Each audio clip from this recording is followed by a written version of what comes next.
Well, I grew up in London, and both my parents were antique dealers. It was a very sort of lively environment to grow up in.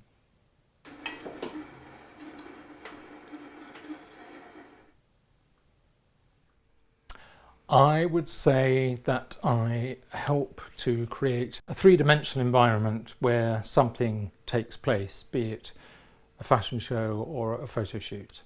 I mean, a lot of the things I tend to go for, I don't know why, but there's quite often they're quite macabre. As you may have noticed in the house, there's a sort of inherent darkness to them. Not all of them.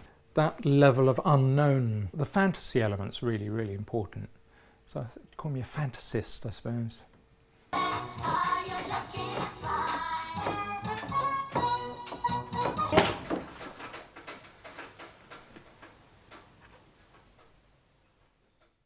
Having all the sort of my stuff around me is really helpful in feeding the sort of creative process.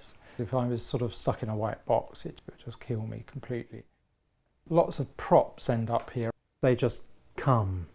They don't tend to go. You know, once they're here, they're here. With Tim, I've done so many different shoots that range from covering the entire facade of a house in multicoloured balloons to hoisting an entire dinner party up into the trees, to painting a cottage yellow and the entire garden yellow. So they're all quite different. I think one of the things I enjoy most is storytelling and looking at different ways of imparting information.